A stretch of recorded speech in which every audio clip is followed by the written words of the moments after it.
महादेवी च विद्महे विष्णुपत्नी च धीमहि तन्नो लक्ष्मी प्रचोदयात्.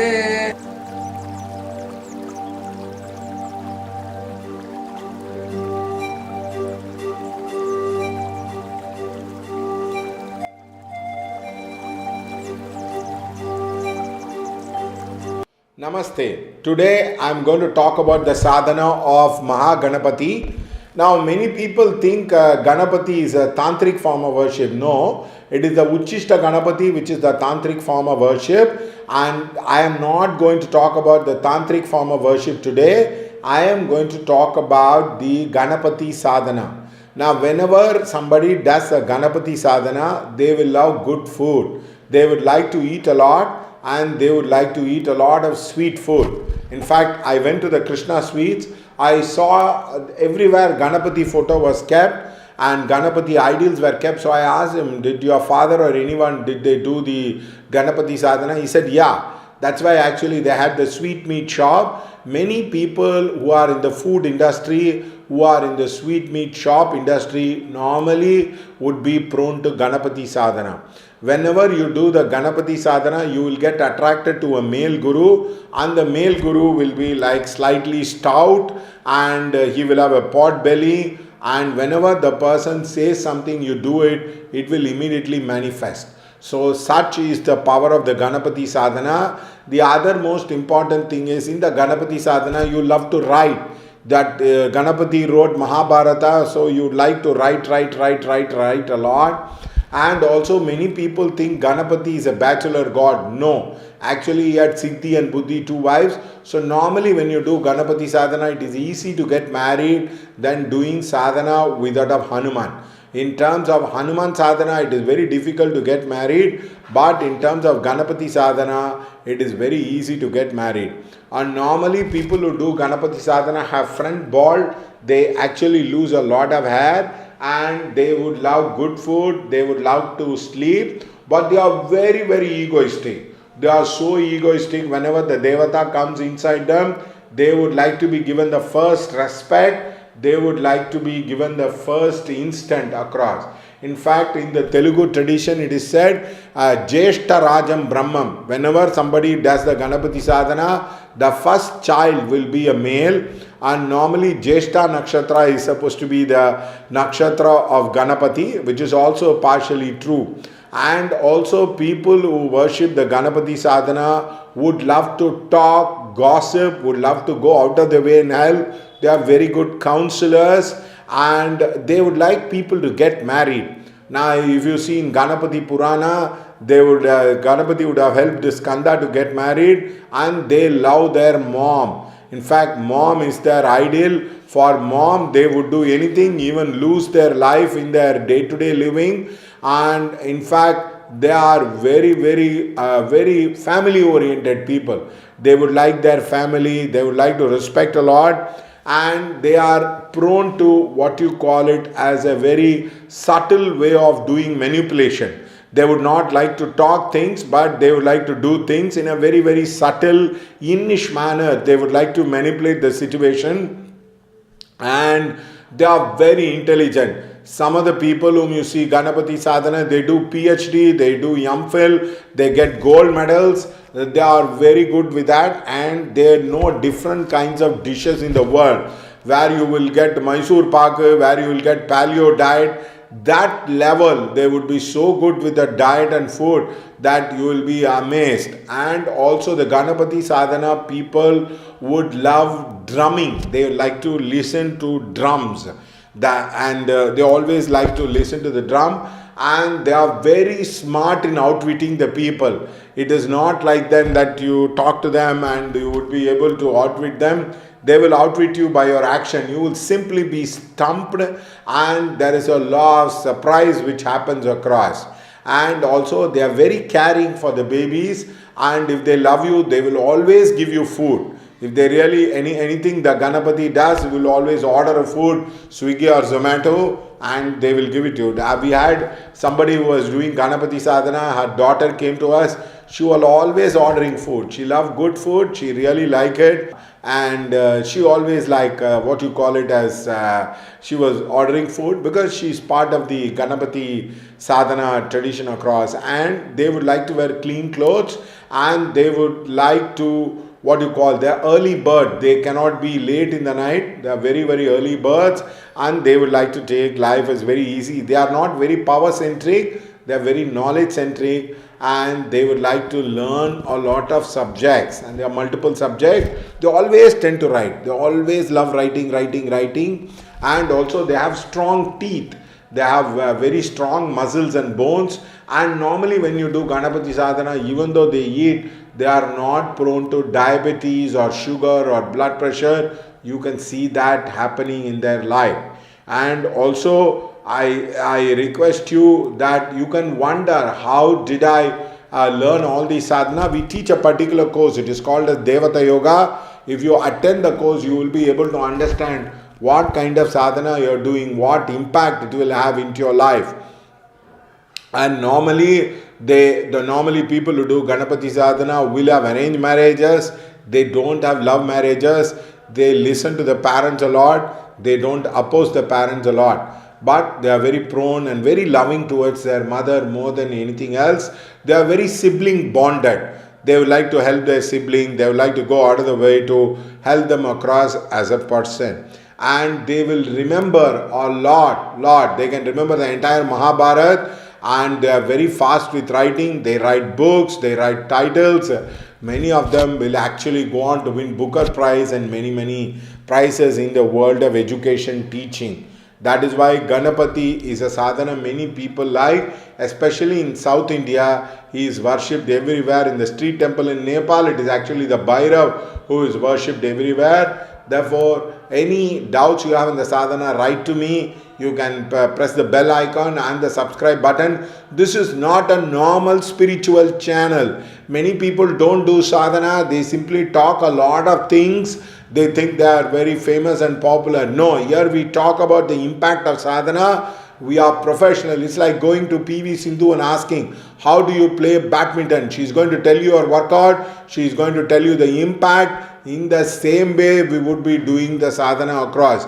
And that is why we are able to tell people across. So please don't think it is very, very normal. You can correlate all these things, whatever I am telling in your life. It is not something I am talking conning. I do not have time to become a Guruji. I am just sharing my sadhana insights and secrets, which you will be able to use it across.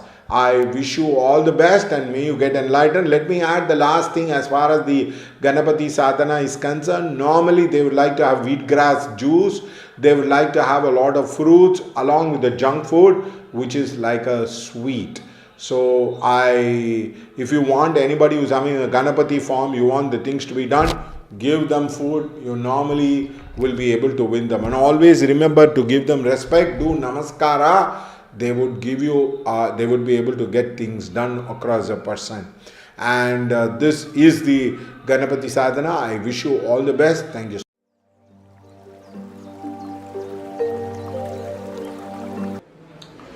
Now many people ask, what are the qualities required for the Tantra? In Tantra Sadhana or any Sadhana, the basic qualities which are required is that of Bodhicitta. Bodhicitta means considering the welfare of others, trying to give more and take less. This is a very, very important attitude in Tantra. Now many people do not understand this attitude. They think for power, they think for pleasure, they think for siddhi, Tantra can be followed. Wrong. If you are going to go ahead with all these things, you are going to have a lot of problem, because as the black vortex opens up, you will not be able to handle. Sometimes many people get destroyed in Tantra Sadhana because they do not have the qualities of Bodhicitta. They try to use the power of the spirits, they try to use the power of the lower astral, and end up being the, what you call it as the slave of the lower astral. So it's very, very important to understand that Tantra can be practiced only with the Bodhicitta. Bodhicitta means for the welfare of others, for the welfare of humanity, for the welfare of Kula, Gotra, Varna. Many people try to follow Tantra because it is suited in their family. Now this is a very, very difficult proposition to take. Now for example, you take death vortex. If you are going to employ death vortex on individual, you will have a huge bad karma coming to you and you will end up dying very, very early, or you will have a lot of disease in your life. Now death vortex can be employed, or death marana karma can be employed like that of Moses. Now Moses opened up the death vortex on Pharaoh because he wanted the Jews to be released from the Pharaoh's shackles. So therefore the important quality which is required is, for the welfare of others you can employ the tantric sadhana. For example, it's like a police. The police is given the license to kill, but they take time to find out whether somebody is that kind of a person. The military also knows whether that kind of a person can be killed. They assess the enemy and they ask themselves whether these things can be done across. Therefore, employing Marana, Uchadana, Vidveshana without a proper qualification will, or without an understanding, will lead to huge amount of bad karma. You will go down in the ladder of evolution. The second, for example, you take Vidveshana. Vidveshana means creating hatred among people. Suppose you have hatred towards wealth, hatred towards possessing other people, hatred towards what you call it as bad luck. All these things would be very, very helpful to you. For example, Vashya Mogana is towards the Bodhisattva, towards the higher beings. These things can be very, very helpful to you. So please understand, the first thing is the Bodhicitta. The second one is the attitude to heal and help people. You will be like the policeman, you will be like the lawyer, you will be like the Supreme Court judges who can change the other people's destiny and fate. So do not try to employ Tantra for small means, small ends, and also for personal selfishness. You will have a huge amount of bad karma which is being coming to you. So before you employ the tantric mantras or any kind of technique, you should ask yourself whether these techniques are required. And second thing is, will it help people? Now, for example, many people do Baglamukhi mantra without understanding. You can employ the Baglamukhi mantra in a mass level for coronavirus, for stopping a lot of gossip which is being going on. So the application of Tantra can be used properly. It's like using poison for medicine. You should know how to use poison instead of trying to find out about how to use it for personal gain. If you are not employing Bodhicitta, if you are not using it for personal gain, then Tantra is a very, very sweet path. But if you are going to use Tantra for your personal end, you can have a lot of problem with your bad karma. So therefore, please understand, Tantra sadhana requires Bodhicitta. You have to ask yourself the question whether it will benefit a huge amount of people or it's going to benefit only you as a person. If it's going to be a benefit a huge amount of people, then use the mantra, then you will find it a lot of results. Thank you.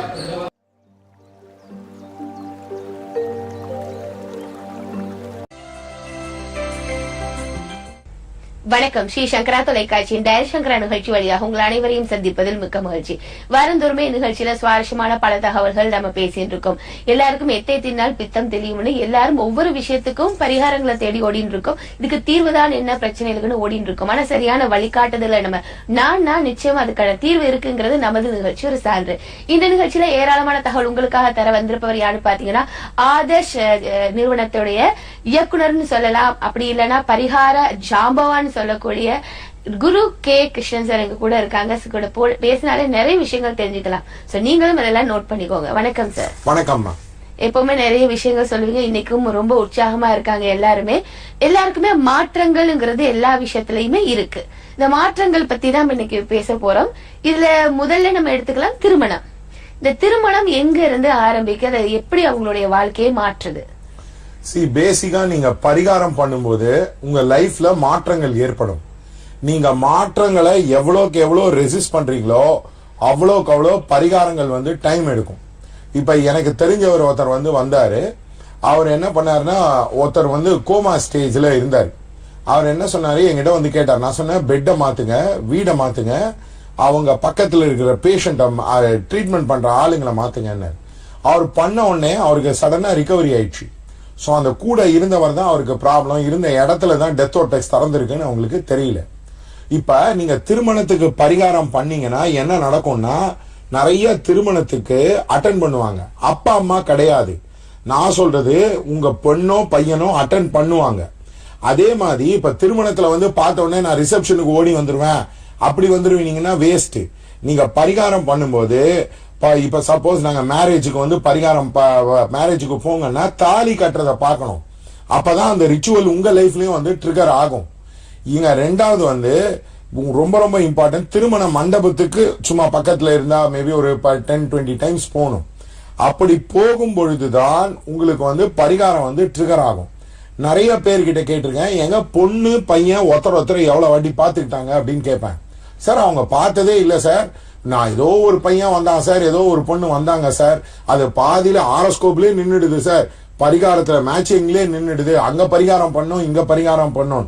பரிகாரம் என்பது உங்க லைஃப மாற்றக்கூடிய விஷயங்களா நடக்கும். இப்ப உதாரணத்துக்கு வீடை மாத்தினீங்கன்னா அந்த லிங்க் வரும், ஆளை மாத்தினீங்கன்னா லிங்க் வரும். அன்னைக்கு யாரோ ஒருத்தவங்க வந்தாங்க, அவங்க கிட்ட பேசிட்டே இருந்தா நான் சொன்னேன், உள்ளூர் ஜோசியத்தை பார்க்காதீங்க, வெளியூர் ஜோசியத்தை பாருங்க, அப்பதான் இந்த லிங்க் வந்து வரும் அப்படின்னு. இப்ப அந்த லிங்க் ஆகர்ஷணம் பண்றதுதான் அந்த பரிகாரம். அதை விட்டுட்டு நீங்க வந்து நான் அந்த கோயிலுக்கு போனேன் இந்த கோயிலுக்கு போனேன் அதை பண்ணேன் இதை பண்ணேன், அதெல்லாம் டோட்டல் வேஸ்ட். பரிகாரம் பண்ணும்போது என்ன இம்பாக்ட் நடந்தது, இதெல்லாம் நடந்ததான்னு பாருங்க. அப்படி நடக்கவில்லை என்றால் நீங்கள் செய்த பரிகாரம் ப்ராப்ளம். ஒருத்தர் வந்து சொன்னார், என் பையனுக்கு 42 வயசு, கல்யாணமே ஆகல. நான் சொன்னேன், ஒரே வீட்டுல இருக்கீங்க, அந்த வீடு வந்து உங்களுடைய பூமி புண்ணியத்தெல்லாம் இழுக்குது, அதனால உங்களுக்கு அது திருமணம் நடக்காது. நீங்க அந்த வீட்டை விட்டு போனாதான் திருமணம் நடக்கும், அதெல்லாம் முடியாது, எனக்கு கம்ஃபர்டபுளா இருக்கு, அப்படியே பரிகாரம் சொல்லுங்க. அப்படியே பரிகாரம் சொன்னா என் பேர் மகாவீரரா இருக்கணும், இல்ல என் பேர் வந்து கௌதம் த புத்தாவா இருக்கணும், இதெல்லாம் நடக்கிற காரியமா? அதனால் பரிகாரம் பண்ணும்போது மாற்றங்கள் நடந்துதான் ஆகும். அதே மாதிரி இப்ப ஒருத்தர் வந்து ஒர்க்குக்கு வந்து பரிகாரம் பண்ணாரு. அவர் வந்து இப்ப உதாரணத்துக்கு எனக்கு தெரிஞ்ச ஒரு பொண்ணு, எங்க கூடவே அஸ்ட்ராலஜி பாக்குற பொண்ணு, அவளுக்கு வந்து கரெக்டா வரவே இல்லை. ஐ மீன் கிளைண்ட் கொஞ்சம் கம்மியா இருந்தாங்க. நான் சொன்னேன், அந்த இடத்த ஃபுல்லா கிளீன் பண்ணுமா, புதுசா டேபிள் சேர் வாங்கி போடு, அந்த ஒரு அழகான ஒரு புத்தர் சிலையை வெயி, உனக்கு வந்து வருவாங்க அப்படின்னு. அதை பண்ண உடனே அவளுக்கு வந்து ட்ரிகர் ஆகி நிறைய வந்துட்டாங்க. சோ இப்ப உங்க வேலை மாற்றம் நடக்கணும்னா நீங்க செல்போனை மாத்தணும், நீங்க இருக்கிற டேபிள் சேரை மாத்தணும், கம்ப்யூட்டர் ஆப்ஜெக்ட்ஸை மாத்தினாதான் உங்களுடைய லைஃப் வந்து மாறும். ஒர்க்ல நீங்க ஆனா நிறைய அன்சக்சஸ்ஃபுல் பீப்புள் பாருங்க, அவங்க செல்போனையே மாத்த மாட்டாங்க, 3-4 வருஷம் ஒரே செல்போனை வச்சுட்டு இருப்பாங்க, ஒரே டேபிள்ல இருப்பாங்க. கவர்மெண்ட் ஆபீஸ் growth ஆகாததுக்கு காரணமே அந்த இடத்துல பழைய சேர், ஐதர் காலம், அதாவது திப்பு சுல்தானோட அப்பா காலத்துல பண்ண சேர் எல்லாம் போட்டுன்னு இருப்பாங்க. அது எதுவுமே விளங்காத ஆபீஸா இருக்கு. நீங்க பாருங்க, கவர்மெண்ட் ஆபீஸ்ல எதுவுமே பெயிண்ட் அடிச்சிருக்க மாட்டாங்க, பாத்ரூம் போனீங்கன்னா ஓடி போயிடும். அந்த அந்த இந்த படத்துல சொல்ற மாதிரி அவன் சொல்லுவான், இன்ஃபெக்ஷன் வந்துரும் அப்படின்ற மாதிரி, அந்த மாதிரி இருக்கும். அது அப்படிப்பட்ட இடத்துல நீங்க எப்படி சக்சஸ் ஆக முடியும்? சோ கவர்மெண்ட் ஆபீஸுக்கும் இது ஒரு ப்ராப்ளம். சோ லேட்டஸ்டா டெக்னாலஜியோட அலைனானீங்க தான் சக்சஸ்ஃபுல் ஆவீங்க. அதே மாதிரி நீங்க உதாரணத்துக்கு number of amount of travel பாருங்க. இப்ப உதாரணத்துக்கு அமித்ஷா டிராவல் பண்ணது 3 லட்சம் கிலோமீட்டர். ஒரு சாதாரண மனிதன் வந்து டிராவல் பண்ணது ஹார்ட்லி ஒரு 50-60 கிலோமீட்டர்ஸ் இருக்கும். சோ சக்சஸ்ஃபுல்லா இருக்க அமௌண்ட் ஆஃப் டிராவல் வந்து இன்க்ரீஸ் ஆகும். நான் டிராவலே பண்ண மாட்டேன், நான் ஊர்லயே உட்காந்துப்பேன், உள்ள குண்டு சட்டியில உட்காந்துப்பேன், அதனால எனக்கு வந்து எல்லாருமே காரியம் பண்ணி தரணும்னா அது நடக்காது. அதனால பரிகாரம் பண்ணும்போது என்ன மாற்றங்கள் நடக்கும்னு புரிஞ்சுக்கோங்க. ஒரு அம்மா என்கிட்ட வந்து சொன்னாங்க, ஏங்க நான் வந்து வீடு மாத்தணும், நடக்கவே மாட்டேங்க. நான் சொன்னேன், கிச்சன் ஆப்ஜெக்ட மாத்துங்க, கிச்சனோடைய கரெக்டா ஸ்டவ்வை மாத்துங்க, கிரைண்டரை மாத்துங்க, மாத்திருவீங்க. என்ன மாத்துறாங்க, அவங்க இமிடியேட்டா மாறிட்டாங்க. சோ சில டைம் ஆப்ஜெக்ட மாத்தணும், சில டைம் பீப்புளை மாத்தணும், சில டைம் பிளேஸ மாத்தணும், சில டைம் நம்ம போற ரூட்டை மாத்தணும். ஒருத்தருக்கு வந்து லோன் கிடைக்கல, அவர் வந்து என்ன சொன்னாரு, இந்த மாதிரி வந்து எனக்கு லோன் கிடைக்கல, என்ன பண்றதுன்னா பரிகாரம் பண்ணி தான். நான் சொன்னா ஆப்போசிட் சைட்ல போங்க, நீங்க நார்மலா பேங்க்குக்கு போறதோட ஆப்போசிட் சைட்ல போங்க, ஓப்பன் ஆகணும். ஆப்போசிட் சைட்ல போனாரு, இமீடியட்டா அவருக்கு வந்து லோன் கிளிக் ஆயிடுது. சோ சில பேர் போற ரூட்டை மாத்தணும். எதையுமே மாத்த மாட்டேன், நான் அங்கேதான் உட்காந்து நிற்பேன், அதனால எனக்கு பரிகாரம் வேலை செய்யணும்னா பணம் தான் வேஸ்ட், சிக்குன்னு ஏதாவது போட்டுக்க வேண்டியதான் தலையில. அதனால ஏமாந்து போகாதீங்க. பரிகாரம் பண்ணா மாற்றங்கள் நடக்கும். இது எனக்கு வந்து பணம் வரும் என்கிட்ட வரணும்ன்றதுக்கெல்லாம் சொல்ல வரல. எது உண்மையோ அதை தான் சொல்றேன்.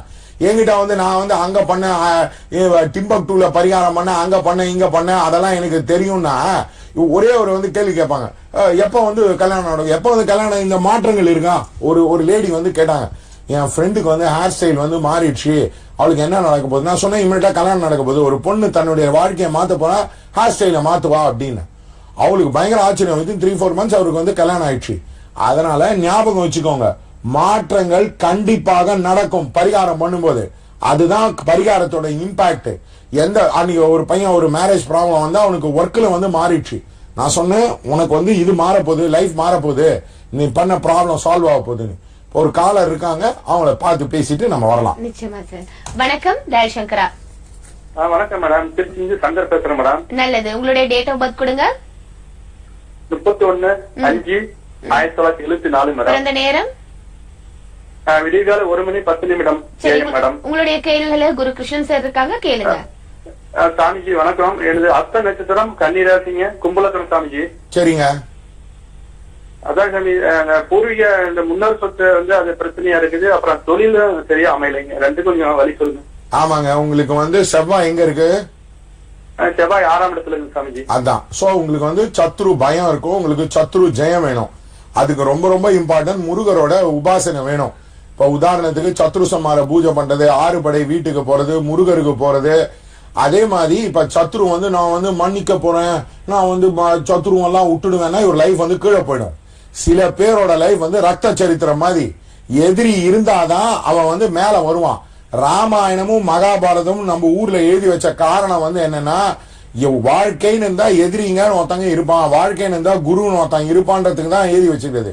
நிறைய இந்த தாடி வச்ச இவங்க எல்லாம் என்ன சொல்லுங்க, அப்படின்னு பொம்பளை குரல்லாம் பேசி நிற்குது. அதெல்லாம் ஒர்க் அவுட் ஆகாது.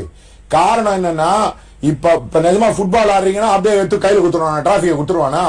வாழ்க்கை என்பது ஒரு போராட்டம். அதுக்கு சத்ரு ஜெயம் ரொம்ப தேவை. கும்ப லக்னக்காரர்கள் நல்லா இருக்கணும்னா அவங்களுக்கு எதிரி இருந்தாதான் நல்லா இருப்பான். அதனால அவருக்கு சத்ரு ஜெயம் வேணும். அவரு சத்ரு சமார பூஜை பண்ண அவருக்கு ஐடியா உதிக்கும், எப்படி சத்ருவை ஜெயிக்கணும், எப்படி பண்ணணும்னு இருக்கும். எல்லாருமே வந்து பீஸ்ஃபுல்லா வாழ முடியும்னா வாழ்ந்துடலாம். அப்படின்னா நம்ம காவியங்கள் வேற மாதிரி எழுதி வச்சிருப்பாங்க. ஞாபகம் வச்சுக்கோங்க, எப்பயுமே நம்மளுக்கு ஈக்குவலண்டா ஒரு எதிரியை வந்து கடவுள் கொடுப்பாரு. அவங்கள ஜெயிச்சாதான் நம்ம அடுத்த லெவலே போக முடியும். இந்த சும்மா அப்படியே பேசிட்டே இருக்க வேண்டியதான். நன்றி. உங்களின் அழைப்புக்கு சார் சொன்ன தகவல் எல்லாம் கேட்டிருப்பீங்க நான் நம்புறேன். சாரோட அப்பாயின்மெண்ட் வேணும்னா நான் சொல்ற இலக்கத்துக்கு நீங்க அழைப்பினை ஏற்படுத்தலாம். 8300874395. இன்னொரு இலக்கம் 9080737520. இந்த இலக்கத்துக்கு அழைப்பினை ஏற்படுத்தலாம். சாரோட முகவரி ரொம்பவே எளிதான முகவரி தான். மியூசிக் டைரக்டர் ஏஆர் ரஹ்மான் இருக்காரு இல்லையா, அவங்களுடைய வீட்டுக்கு பின்னாடி ஜெயம் ரவி வீட்டுக்கு பக்கத்துல. சோ இந்த முகவரிக்கு நீங்க அழைப்பினை வந்து நீங்க சாரோட அப்பாயின்மெண்ட் எடுத்துட்டு நிறைய விஷயங்கள் கேட்டு தெரிஞ்சுக்கலாம். சார், ஒரு விஷயம் சொன்னீங்க, திருமணத்துக்கு பரிகாரங்கள். அதாவது திருமணம் ஆக போறவங்களுக்கு இந்த பரிகாரங்கள், இல்லைன்னா திருமண தடைக்கு ஓகே. திருமணம் ஆன பிறகும் அந்த திருமண வாழ்க்கை ஒன்றித்து போறதுக்கு இப்ப பெரும் பாட வேண்டியதா இருக்கு, டைவர்ஸ் ஆகாம இருக்கிறதுக்கு. இப்ப இதுக்கான பரிகாரம் என்ன மாற்றத்தை கொடுக்கும்? மேடம், இது வந்து ரொம்ப ரொம்ப இம்பார்ட்டன்ட். வந்து when a couple is happy in the bed, they are happy outside. இது வந்து ஒரு பெரிய ப்ராப்ளம் நிறைய பேர் வீட்டுல. நம்ம அதை பத்தி டிஸ்கஸ் பண்ண மாட்டோம், அதை பத்தி சரியா பண்ண மாட்டோம்ன்றதுதான் ஒரு மெயின் காரணம். சோ ரெண்டாவது வந்து இப்ப அன்னைக்கு ஒரு லேடி வந்து வந்தாங்க. அவங்க என்ன கேட்டாங்கன்னா, என் ஹஸ்பண்டோட எப்படி இருக்கணும் அப்படின்னு கேட்டாங்க. நான் சொன்னேன், ஒன்னா சாப்பிடுங்க, ஒன்னா வெளியில போங்க, ஆட்டோமேட்டிக்கா ஒன்னா தூங்குங்க, உங்க லைஃப் சரியா போயிடும் அப்படின்னு. இல்ல சார், அவர் காத்தால வரும்போது நான் தூங்கிட்டு இருப்பேன், அவரு வந்து நைட்டுக்கு இது மாதிரி மாறி மாறி இருக்குன்ற போது எப்படி மேரிட் லைஃப் ஹாப்பியா இருக்கும்? அதனால நீங்க பரிகாரம் பண்ணீங்கன்னா you will be together in the bed. நான் வெறும் கொச்சைப்படுத்தி சொல்லவில்லை, உண்மையாக சொல்லியிருக்கிறேன், தார்மீகமாக சொல்லியிருக்கிறேன். ஏன்னா உண்மையை பேசாம எப்ப பார்த்தாலும் அந்த தோஷம் இந்த தோஷம் எனக்கு பேச பிடிக்காது. இதுதான் நடக்கும். ஒன்னா சாப்பிடுவீங்க, ஒன்னா வெளியில போவீங்க, ஒன்னாக செலவு செய்ய ஆரம்பிப்பீங்க. அப்பதான் மேரேஜ் வந்து இணக்கமாகவே இருக்கும். அருமையான தகவல் கொடுத்துருக்கீங்க. வேலை பத்தியும் பேசணும். அடுத்து குழந்தை. இந்த குழந்தை பிறப்பு தாமதமாக போயிருக்கு, எங்க பார்த்தாலும் இப்ப ஃபெர்டிலிட்டி சென்டர் வந்தாச்சு. சோ இதற்கான காரணம் என்ன? இதுக்கு என்ன பரிகாரங்கள் இருக்கு? மேடம், இதுக்கு பேசிக்கா பாத்தீங்கன்னா நம்மளுக்கு வந்து பேபி ஓர்டெக்ஸ் வந்து திறக்காது, ஆன்சிஸ்ட்ரல் ஓர்டெக்ஸ் வந்து திறக்காது. அந்த பேபி ஓர்டெக்ஸும் ஆன்சிஸ்ட்ரல் ஓர்டெக்ஸும் இந்த மாதிரி ஔரா சக்கரால வந்து கனெக்ட் ஆகும். ஒருத்தருடைய ஔரா சக்கரால கனெக்ட் ஆகும் பொழுதுதான் அவங்களுக்கு வந்து அந்த குழந்தை அது ஆண் வழியா வந்து அது பெண்ணோட ஊம்புக்கு போகும், அந்த உயிர் வந்து அந்த பக்கம் போகும். இது ஆகாத போதுதான் இந்த ஃபர்டிலிட்டி ப்ராப்ளம்லாம் வருது. இன்னொரு பிரச்சனை என்னன்னா, அந்த காலத்துல குழந்தை ஃபர்ஸ்ட், படிப்பு நெக்ஸ்ட், அதுக்கப்புறம் வேலை, அதுக்கப்புறம் திருமணம், அதுக்கப்புறம் எல்லாம் பாத்துட்டாங்க. இப்ப என்னன்னா குழந்தை தான் லாஸ்ட்ல இருக்கிறதுனால அந்த புண்ணியம் எல்லாம் தீந்து போயிடுது, அதுக்குள்ள பேட்டரியே டவுன் ஆயிடுது, அதுக்கப்புறம் முடியல. அவங்களே ஒரு 35-36 வயசுல இருக்கும்போது ஓஜஸ் ஸ்டேஜஸ் எல்லாம் கம்மியா இருக்கிறதுனால தான் இந்த பிரச்சனைகள். தொடர்ந்து அடுத்த மாதிரி நீங்க முதல்ல சொன்ன மாதிரி கல்வி, குழந்தைகளுக்கு கல்வி இப்ப ஒரு பெரிய ஒரு ஸ்ட்ரெஸ்ஸா இருக்குது. ரொம்ப யாருமே ஸ்கூலுக்கு ஈஸியா போறது இல்ல, அந்த அளவுக்கு ஒரு ஸ்ட்ரெஸ். இதற்கான பரிகாரம் குழந்தைகளுக்கு என்ன மாற்றம்? அதாவது பேசிக்கா நான் இப்ப வந்து நீங்க வந்து சரஸ்வதிக்கு பூஜை பண்றீங்க, அயக்ரீவருக்கு பூஜை பண்றீங்கன்னா என்ன நடக்கும்னா, அந்த குழந்தைக்கு 2 விஷயம் நடக்கும். ஒண்ணு, நல்ல ஃப்ரெண்ட்ஸோட சேருவாங்க, படிக்கிற ஃப்ரெண்ட்ஸோட சேருவாங்க, அதுதான் நடக்கும். யாரு படிக்கலையோ அவங்க கண்டிப்பாக படிக்காத பசங்க கூட தான் சேருவாங்க, லாஸ்ட் பெஞ்சரோட தான் சேருவாங்க. இது உங்க வாழ்க்கையிலையும் பாத்துக்கலாம், இப்ப என் வாழ்க்கையிலையும் பாத்துக்கலாம். நான் நல்ல வேலை லாஸ்ட் பெஞ்சர் இருந்து அதனால தான் அஸ்ட்ராலஜிக்கு ஃப்ரண்ட்ல வந்துட்டேன்னு வச்சுக்கோங்களேன். 2வது வந்து குருவுக்கு ஏத்த மாதிரி தான் கல்வி. ஒரு குழந்தை டீச்சரை அன்பா நேசிக்குதுன்னா கண்டிப்பா அந்த குழந்தை படிக்கும். இந்த 2 மாற்றங்களும் கண்டிப்பாக நடக்கும். அதே மாதிரி ஸ்கூலோட டைரக்ஷன் வந்து அந்த ஹாரோஸ்கோப்ல இருந்து பாசிட்டிவா இருக்கும். இருக்கதான் இம்பாக்ட் வந்து கிடைக்கும். நீங்க என்ன ஸ்லோகம் பண்ணீங்கனாலும் என்ன பண்ணீங்கனாலும் இந்த கோர் அலைன்மெண்ட் வந்தாதான் இந்த பரிகாரங்கள் வெற்றி பெறும். தொடர்ந்து பேசுற ஒரு நேயர் இருக்காங்க சார். வணக்கம் டால் சங்கரா, பேர் சொல்லுங்க. ஹலோ வணக்கம் மேடம், நான் சேலம் மாவட்டம் ஜெயவேல் பேசுறேன் மேடம். என் மனைவி கேட்கணுங்க. சரி, மனைவியோட ராசி நட்சத்திரம் சொல்லிட்டு சட்ட பேசுங்க. சார் வணக்கம் சார். வணக்கம் சார். என் மனைவி வந்து டேட் ஆஃப் பர்த் 7/2/75 சார். அவங்க தனுசு ராசி, தனுசு லக்கணம், 3 நட்சத்திரம் சார். சரி சார். அவங்க ஆசிரியர் துறை பயிற்சி முடிச்சு ஒரு 15 நிமிஷம் ஆகுது சார். ஆனா அவங்க அரசாங்க ஆசிரியர் வேலை எப்ப சார் கிடைக்கும் மட்டும் கேக்குறேங்க. நான் என்ன சொல்றேன், ஒரு நல்ல டியூஷன் சென்டர் வைங்க, தனுர் லக்னம், அவங்களுக்கு குரு வந்து ஸ்ட்ராங்கா இருக்கும், பிரைவேட்டா பண்ணுங்க. இதை விட நீங்க அதிகமா பணம் பண்ணுவீங்க. எனக்கு தெரிஞ்சு நான் 20 வருஷம் அஸ்ட்ராலஜி பார்க்கும்போது ஒருத்தர் வந்து இன்சூரன்ஸ்ல வேலை கிடைக்குமா அப்படின்னு என்கிட்ட வந்து கேட்டாரு. அவர் குடோன் ஸ்ட்ரீட்ல ஒர்க் பண்ணியிருந்தாரு. நான் சொன்ன ஒரு கடையில 500 ரூபாய் நீங்க வந்து எழுதினா 20 கடையில எழுதினா அப்ப இருக்கிற சம்பளத்தையே தாண்டிடுவேன். இன்னைக்கு அவர் சிஏ போட்டு அவர் ஒரு பெரிய ஆடிட்டராகவே ஆயிட்டார். அதனால தன் கையே தனக்கு உதவி டியூஷன் சென்டர் வைங்க, நல்லா இருப்பீங்க. நன்றி உங்களின் அழைப்புக்கு. அதே மாதிரி கடன் இல்லாமல் வாழ்றது எப்படி மேடம்? இது வந்து contradiction to the middle class. இப்ப ரிச்சா ஆக குரோர் கணக்குல கடன் வாங்குவாங்க, ஏழையா ஆக கடனே இருக்க மாட்டாங்க, கமிட்மெண்டே இருக்காது. அதாவது இது என்ன ப்ராப்ளம்னா, செலவுக்கு இப்ப உதாரணத்துக்கு ஒருத்தர் குரோ ஆக போறாங்கன்னா அவங்க லைஃப்ல சத்ரு இருக்கும், அவங்க லைஃப்ல கடன் இருக்கும். கடன் இல்லாமல் வாழ முடியாது, கடனில் கண்ட்ரோலாக வாழலாம். இப்ப உதாரணத்துக்கு ஒருத்தர் வந்து என்கிட்ட சொன்னார், சார் என் மணி ஃப்ளோவே ப்ராப்ளமா இருக்கு அப்படின்னாரு. நான் எங்க பேங்க் வச்சிருக்கேன், நான் வந்து கோஆபரேட்டிவ் பேங்க்ல வச்சிருக்கேன், அப்புறம் எப்படி பைசா வரும்? நான் சொன்னேன் பிரைவேட் பேங்க்குக்கு மாத்துங்க, அப்பதான் உங்களுக்கு மணி ஃப்ளோ இருக்கும் அப்படின்னு. அந்த மாதிரி 2வது வந்து லேடிஸ் வந்து இப்ப பைசாவை ஹேண்டில் பண்ணும், ஜென்ஸ் ஹேண்டில் பண்ண வராது. அதனாலதான் இப்ப ஒரு பெரிய நீங்க பாத்தீங்கன்னா முகேஷ் அம்பானி அவருடைய இன்டர்வியூல என்ன சொல்லியிருக்காரு, I don't take care of money, my people pay the money. நான் இன்னும் ஃபாலோ பண்ற principle, I don't handle money. Anil Samani ஒரு பெரிய மல்டி மில்லியனர், அவர் மணி ஹேண்டில் பண்ண மாட்டார். நீங்க எல்லா மிடில் கிளாஸும் பாத்தீங்கன்னா அவங்க தான் மணி ஹேண்டில் பண்ணுவாங்க. அதனால நீங்க மணியை தொடாத இருக்க நீங்க பெரிய பணக்காரத்துக்கு வாய்ப்பு இருக்கு. நிறைய தகவல் சொல்லிட்டே இருக்கும். இது மாதிரி தகவல் நம்ம சொல்லிட்டு இருக்கோம், அது நம்ம விஷுவலா பாத்துட்டு வந்துடலாம் சார். நேரிலே உங்களுக்காக இந்த விஷுவல்ல ஒரு நிறைய விஷயங்கள் கேட்க போறோம், பார்க்க போறோம், பாருங்க தொடர்ந்து. இனி எதை பற்றியும் கவலை வேண்டாம். உங்களுடைய எல்லா தோஷங்களையும் நீக்கி உங்கள் வாழ்வில் சுபிட்சம் பெற எண் கணித வல்லுனர், பரிகார நிபுணர், மேதினி, ஜோதிஷ வல்லுனர், ஜோதிடர் KP குருகிருஷ்ணா அவர்கள் உங்கள் வாழ்க்கையில் நீங்கள் பெற ஆசைப்படும் அனைத்தையும் உங்களிடம் கொண்டு வந்து சேர்க்க உங்களுக்காக உரிய பரிகாரங்களை செய்கிறார். ஒரு தினத்திற்கு முன்பு முன்பதிவு செய்தால் போதும். நேரில் வர இயலாதவர்கள் தொலைபேசி மூலமாகவோ தபால் மூலமாகவோ அல்லது எங்களது இணையதளம் மூலமாகவோ ஜாதகம் பார்த்து கொள்ளலாம். கட்டண தொகையை செலுத்திய 48 மணி நேரத்தில் ஜாதகம் பார்த்து SMS வழியாகவோ வாட்ஸ்அப் வழியாகவோ தபால் வழியாகவோ அனுப்பி வைக்கப்படும். ஜாதகத்துடன் பரிகாரமும் எழுதி அனுப்பப்படும். ஆனால் பரிகாரம் செய்ய யாரையும் கட்டாயப்படுத்துவதில்லை. இங்கு நடைபெறும் அனைத்து பரிகாரங்களையும் நேரடியாக காணவும் கலந்து கொள்ளவும் முடியும். வேறு எங்கும் இல்லாத வகையில் எங்கள் பரிகார மையத்தில் குறைந்த கட்டணத்தில் தரமான பொருட்களை பயன்படுத்தி செய்யப்படும் பூஜை, அபிஷேகம், ஹோமங்கள் அனைத்தும் வீடியோ எடுத்து அனுப்பப்படும். கலந்து கொண்டு பயனடைவீர். ஜோதிடர் KP குருகிருஷ்ணன் அவர்களை தொடர்பு கொள்ள வேண்டிய முகவரி number 5 Vedambal avenue, doctor Subbarayan நகர், கோடம்பாக்கம், சென்னை 6,24,000.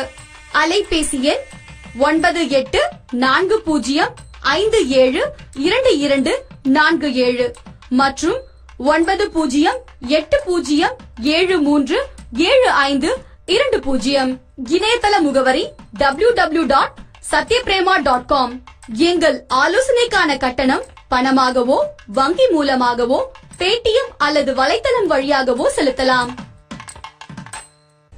நீங்க பார்த்த விஷுவல்ல பாத்தீங்கன்னா சார் அடிக்கடி சொல்ற விஷயங்கள் உங்களை விஷுவலா காட்டியிருக்காங்க. இது உங்களுக்கான தகவல் தான். தொடர்ந்து நம்ம பேசலாம். சார் அவுரா பத்தி சொல்லியிருந்தீங்க. இந்த அவுராவுக்கும் ஜாதகத்துக்கும் என்ன சம்பந்தம்? ஆமா, இப்ப இந்த மாதிரி பாத்தீங்கன்னா நம்மள சுத்தி பஞ்ச கோஷங்கள் இருக்கும். இந்த அவுராவை ரெப்ரசன்ட் பண்றதுக்கு தான் அவங்க பிளானட்டா போட்டிருக்காங்க. இப்ப உதாரணத்துக்கு மூலாதார சக்கரம் பாத்தீங்கன்னா அந்த மூலாதார சக்கரம் தான் சனியோட அறிகுறி. அதே மாதிரி இப்ப நாபி சக்கரம் தான் சுக்கிரனோட அறிகுறி. செவ்வாய் தான் சோலார் பிளெக்ஸோட அறிகுறி. அதனால்தான் செவ்வாய் தோஷம் உள்ள ஆரோஸ்கோப்பா அவுரா உள்ள பாத்தீங்கன்னா அவங்களுடைய சோலார் பிளெக்ஸ் சக்கரம் அஃபெக்ட் ஆயிருக்கும். அதே மாதிரி மூன் ஹிருதயத்தை குறிக்கிறது. அதே மாதிரி மெர்க்குரி த்ரோட்டை குறிக்கிறது. அதனால்தான் மெர்க்குரி கேது இருந்தா த்ரோட் சக்கரா அவங்களுக்கு அஃப்ளிக்ட் ஆயிருக்கும். அதே மாதிரி அவங்களுக்கு குரு இன்ட்யூஷனை குறிக்கும். தேர்ட் ஐய அது குறிக்கும். அதே மாதிரி இந்த சகசார் சக்கராவை குறிக்கக்கூடியது பேசிக்கா பாத்தீங்கன்னா சூரியன். அதனால்தான் இறைவனோட கோல்டன் லைட், ஹிரண்ய வர்ணம் அப்படிலாம் டிஸ்கிரைப் பண்ணிப்பாங்க. இந்த அவுரா சக்கரா ஹாரோஸ்கோப்ல அஃப்ளிக்டடா இருக்கும். இப்ப ஜெம் ஸ்டோன்ஸ் எல்லாம் போட்டீங்கன்னா இந்த அவுரா சக்கரா மாறும். தவறான ஜெம் ஸ்டோன் போட்டீங்கன்னா தவறான ஃப்ரீக்வன்சில ஆடும். அதனால எனக்கு தெரிஞ்சவங்க இருக்காங்க, எல்லாத்தையும் ராகு கேது போடுவாங்க. யார் வந்தாலும் ராகு கேது கல்லு, அதுதான் நான் சொன்னேன். அது போல தலையிலே ஒரு கல்லை போட்டுலாம் இன்னும் வேகமா நல்லா இருக்கும் அப்படின்ட்டு. இந்த அவுரா சக்கரா மாறுவதுதான் இந்த பரிகாரத்தோட ஃப்ரீக்வன்சி. இப்ப உதாரணத்துக்கு ஒருத்தர் தன ஆகர்ஷண யந்திரம் பண்றாரு, தன ஆகர்ஷணம் பண்றாரு அப்படின்னா இந்த அவுரா அப்படியே பயங்கர எக்ஸ்பேண்ட் ஆகும். பரிகாரம் பண்ணும்போது அந்த ஆகர்ஷணமா அவங்களுக்கு அந்த லிங்க் வரும். இப்ப மேடம் கூட கேட்டாங்க, கடன் இல்லாமல் வாழ்வது எப்படி? நான் சொன்ன கடன் இருக்கும், ஆனா பரிகாரம் பண்ண பண்ண பயங்கர லிங்க் வரும். இப்ப கூட எனக்கு தெரிஞ்ச ஒருத்தர் வந்தாரு 2 months முன்னாடி, அவருக்கு பயங்கர ப்ராப்ளம் வந்தது. அவர் பரிகாரம் பண்ண ஆரம்பிச்சாரு. உடனே அவருக்கு ஒரு தன லிங்க் வந்துருச்சு. நம்மளுக்கு லிங்க் வரும், சொல்யூஷன் வரும், கடன் கொடுக்கறதுக்கு ஆள் வருவாங்க. இதெல்லாம் பரிகாரத்துல நடக்கும். அதனால இந்த அவுரா சக்கரா எக்ஸ்பேண்ட் ஆகும். இப்ப உதாரணத்துக்கு கல்யாணம் ஆகுது அப்படின்னா ஹார்ட் சக்கரா பெரிய லெவல்ல எக்ஸ்பேண்ட் ஆகும். அப்பதான் அந்த சோல் இன்னொரு சோலோட அட்ராக்ட் ஆகும். இப்ப உதாரணத்துக்கு கல்வி சூப்பரா இருக்கு, புத ஆதித்ய யோகம் இருக்கு அப்படின்னா அவங்க த்ரோட் சக்கரா சூப்பர் டூப்பரா இருக்கும். அதனால இத புரிஞ்சுக்கோங்க. ஏதோ தோஷம்னா எங்கேயோ ஒண்ணு நடக்குது, அதா ஒண்ணு நடக்குது, இதா ஒண்ணு நடக்குதுன்றது கிடையாது. இப்ப உதாரணத்துக்கு அவுரா கிழிஞ்சிருக்கும், சக்கரா கிழிஞ்சிருக்கும், அதுதான் ஆரோஸ்கோப்ல தோஷமா இருக்கும். இது நிறைய பேருக்கு தெரியாது. என்னமோ அவன் இவனை பார்க்கிறான், அது இவன் அவனை பார்க்கிறான், இந்த மாதிரி பேசிட்டே இருக்கிறதுல பிரயோஜனமே கிடையாது. இப்ப உதாரணத்துக்கு இன்னொரு டெக்னிக் சொல்றேன், நல்லா ஞாபகம் வச்சுக்கோங்க. இது எனக்கு 7 நாட்டு சனி வந்துருச்சு, 8 நாட்டு சனி வந்துருச்சு, ஐயோ அப்பா அப்படி இப்படின்னு எதுவுமே தேவையில்லை. உங்க ஜென்ம நட்சத்திரம், ஜென்ம திதி, நீங்க பிறந்த ஜென்ம நாள். இப்ப உதாரணத்துக்கு ஒருத்தர் செவ்வாய்க்கிழமை பிறந்திருக்காரு, கேட்ட நட்சத்திரத்துல பிறந்திருக்காரு, திரையோதசி திதியில பிறந்திருக்காரு அப்படின்னா அவருக்கு கெட்டது நடக்க போகுதுன்னா அவருடைய ஜென்ம நட்சத்திரத்துல ஏதாவது ஒரு சிக்னிபிகண்டான ஒரு விஷயம் நடக்கும். அதோட சீரியஸான டேக் ஓவர் தான் ஃபைனலா அது பெரிய நெகட்டிவ் ஈவெண்டா காட்டும்.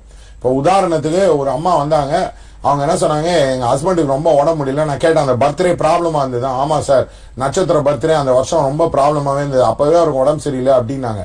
அதனால உங்க ஜென்ம நட்சத்திரம் அஃபெக்ட் ஆகும். அதுக்கு தான் இவங்க அந்த ஹாரோஸ்கோப்பை வச்சிருக்காங்க. இது தெரியாம அதாயிடும் இதாயிடும், 7 நாட்டு சனி 8 நாட்டு சனி, ஜென்ம நட்சத்திரம் அஃபெக்ட் ஆகலன்னா எப்படி ஆகும்? இப்ப உதாரணத்துக்கு ஒருத்தர் ராஜ யோகம் பிறந்த ஜென்ம தினம் நன்றாக இருக்கும். இப்போ உதாரணத்துக்கு செவ்வாய்க்கிழமை பிறந்திருக்காரு, சனிக்கிழமை பிறந்திருக்காரு, இம்மெட்டீரியல். அவருக்கு ராஜயோகம் நடக்க போகுதுன்னா அந்த கிழமைகள் வேகமாக வேலை செய்யும். இப்ப உதாரணத்துக்கு நான் மகாலட்சுமி உபாசனை பண்றேன் பாருங்க, ஃப்ரைடே அன்னைக்கு தான் வந்திருக்கேன். அதனால எல்லாமே இம்பாக்ட காட்டும். பெரியவங்க எழுதி வச்சது வந்து எக்ஸ்ட்ராடினரி ஜீனியஸ். ஒரு பராசுரர் காலமே அவருக்கு வந்து காலத்தால எல்லாமே அழிக்கப்படும். நம்ம ஊர் ரிஷிங்க சொல்றதெல்லாம் இன்னும் வந்து ஃபாலோ பண்றதுக்கு இதுதான் காரணம். இந்த ஔரா சக்கரம் அஃபெக்ட் ஆறதுதான் அவன் தோஷம்னு எழுதியிருக்காங்க. அந்த ஔரா சக்கரால வந்து ஹெக்ஸ், கர்ஸ், இப்ப உதாரணத்துக்கு திக்கு பிளாக் பேஸ்ட் வந்து ஹார்ட் சக்கரால இருக்கும். அதை பாத்தீங்கன்னா அவங்க வந்து சபிக்கப்பட்டவர்கள். அந்த சபிக்கப்படும் அந்த தாட் ஃபார்ம் போய் ஒட்டிக்கும். அதை ரிமூவ் பண்ணாதான் அது வந்து ஹீலிங் நடக்கும். அந்த டிவைன் லைட் ஓட்டெக்ஸ் திறந்து அந்த ஔராவை சைக்கிக் பாத்ல கிளீன் பண்றதுதான் இந்த விஷயம். ஆனா அதை புரியாம, அதை தெரியாம கண்ணாபனான்னு எதுக்கோ அதான் அவன் இவனை பாக்குறான் இப்படியே பார்த்து எல்லாரையும் குழப்பி ஆரோஸ்கோப் பரிகாரம்னால எல்லாருக்கும் பயம் பிடிச்சிக்கிச்சு. அதனால இதை நல்லா புரிஞ்சுக்கோங்க. பேசிக் சக்கரா ஸ்ட்ராங்கா இருந்தாதான் அந்த பரிகாரம் செய்யும் போது பேசிக் சக்கரம் ஆட்டோமேட்டிக்கா ஸ்ட்ராங் ஆகும். அதனால்தான் அவருடைய தொழில் நன்றாக இருக்கிறது. அருமையான தகவலை ஆணித்தரமா கொடுத்திருக்கீங்க. ஒரு நேர் பார்த்துட்டு வந்துடலாம் சார். வணக்கம் தயாசங்கரா. ஹலோ, வணக்கம் மேடம். பேர் சொல்லுங்க, உங்களுடைய ராசி நட்சத்திரம் சொல்லிட்டு சட்ட பேசுங்க. தரும்புரின் சிவராம் பேசுறேன் மேடம். கன்னிராசி, சித்திரை நட்சத்திரம், கும்பலக்கணம். சரி சார், எனக்கு வந்து தொழில் தான் சார். வந்து இப்ப ஒரு 15 வருஷமா தொழில் செஞ்சிருக்கேன் சார். செவ்வாய் வந்து 6ஆம் வீட்டுல இருக்கா? நிரந்தரமா தொழில் அமைய மாட்டேங்குது சார். செவ்வாய் வந்து 6ஆம் வீட்டுல இருக்கா? 10 குறை செவ்வாய் நீச்சல் ஆயிடுச்சுங்கிறாங்க. எப்படின்னு இப்பதான் நீங்க தான் கூப்பிட்டீங்க. இனிமே நான் திருப்பி சொல்றேன்.